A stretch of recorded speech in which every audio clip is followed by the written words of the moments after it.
এখন আমি দেখিয়ে দিচ্ছি চিকেন স্টক কিভাবে তৈরি করেছি। এখানে একটা প্যানে 6 কাপ পানি নিয়েছি, দিয়ে দিচ্ছি বুকের হাড়।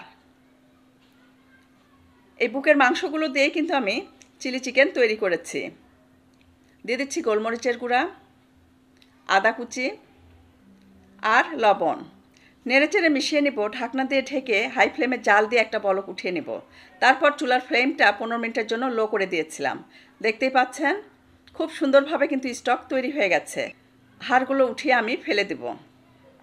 হাড়গুলো উঠিয়ে নিচ্ছি আর এই স্টকটা কিন্তু আমার রেডি হয়ে গেছে।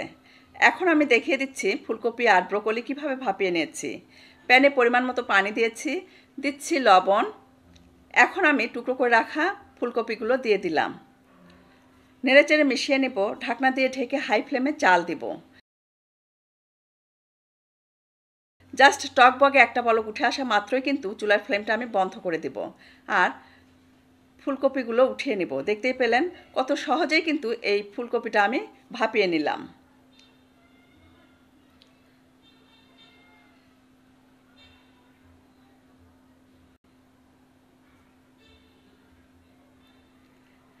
এর যে ভাপ আছে, ভাপে কিন্তু এটা সিদ্ধ হয়ে যাবে।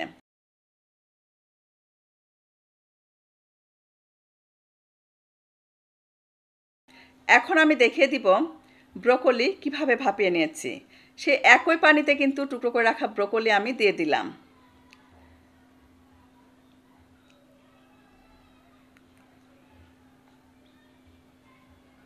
এখানে আমি দেখিয়ে দিচ্ছি ব্রোকলি কিভাবে কেটে নিয়েছি। ব্রোকলির যে গায়ের আঁশ আছে এটা কিন্তু আমি ফেলে দিয়েছি।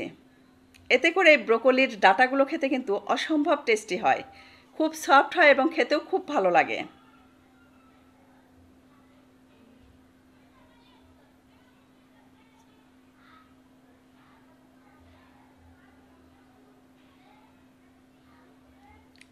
তারপর কাঁচি দিয়ে ছোট ছোট টুকরো করে নিয়েছি।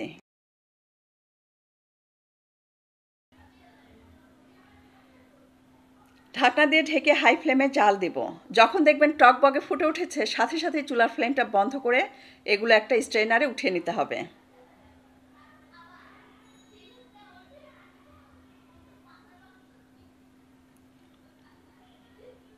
দেখতে তো পেলেন কত ইজিভাবে কিন্তু আমি ফুলকপি এবং ব্রোকলি ভাপিয়ে নিয়েছি।